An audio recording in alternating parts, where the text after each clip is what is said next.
What's up, everybody? We got a quick post today by Finding the Dream, and it is a success story called How Neville's Teachings Motivated Me to Get Out of My Personal Hell. Here it is. After reading so many great success stories, I wanted to share my own. About 1.5 years ago, my life looked very different from what it does now. I hated myself, my situation, my life, and especially the man I was living with.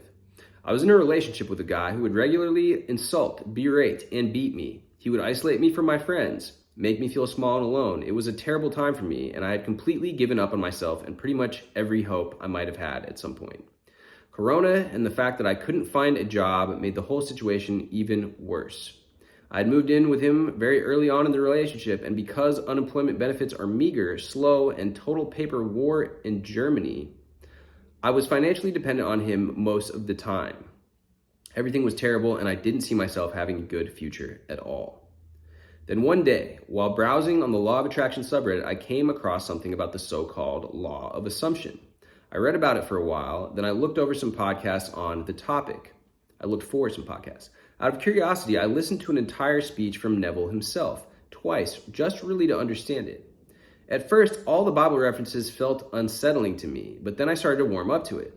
I was raised very religiously, which usually makes me resent everything about Christianity, but Neville's interpretation of Scripture felt so logical and endearing to me, and when I finally tried it out myself, it actually did work. This really started a shift in my entire existence. For the first time in years, I realized I didn't have to die. I could have power over my life. I could even be happy if I just tried to. The possibilities were endless. So I got to work and started to change everything. In SATs, I was constantly dreaming about leaving my abuser until I finally found the strength to really do it. I told myself constantly that everything would work out perfectly in the end until I found a different place to live. I even managed to get just enough money to survive without him. Also, I lost all the weight I had put on due to stress just by changing my eating habits a bit and taking better care of my psyche in general. Then I also started going to the gym. Sport has always been something I hated. I got terrible grades at the subject in school. I constantly told myself I was bad at it in general and never saw workouts as a fun activity. Now I'm a bit obsessed with it. On the day I moved out, I also started to go on a walk every day. Sometimes just for about 30 minutes, sometimes for over 3 hours a day. During this time, I thought about everything. I understood and processed pretty much all of my trauma. I recognized my most troubling behavioral patterns, and I understood what I wanted in my life. I found so much I never imagined I had in me. At times, I'm still amazed at the person I am deep inside my soul. The more I cleaned up my psyche, the happier I got, and I started to be able to actually love myself, and I stopped all my constant self-sabotage. My ability to manifest became stronger, faster, and more effective. It got to a point where I would just randomly think about something I wanted one moment, and it would appear in my life the next. I've experienced that before.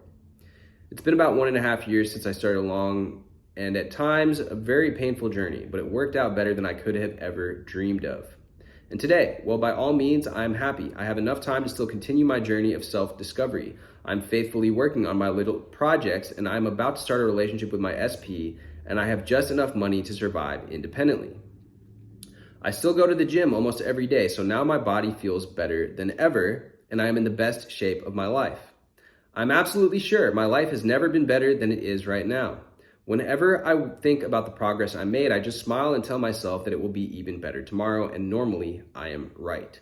Every day, my world improves a little bit, and I love every tiny development I see. Even when something doesn't work out perfectly, I just trust the process, and most of the time, the end result is even greater than what I imagined. I love my life now, and I love everything I see in my future. I would never have thought to get to this point, and now that I'm there, it's even more beautiful than everything I could ever have dreamed of. I am grateful for everything I have every day.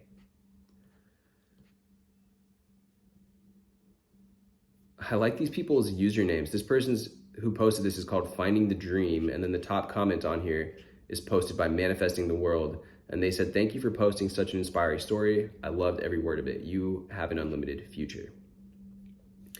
And one thing that I like about this is how she talks about how by doing this, by going through this process, utilizing SATs, she's able to build up the confidence in her mind to actually leave her, in this case, abusive boyfriend or abusive partner that she's with.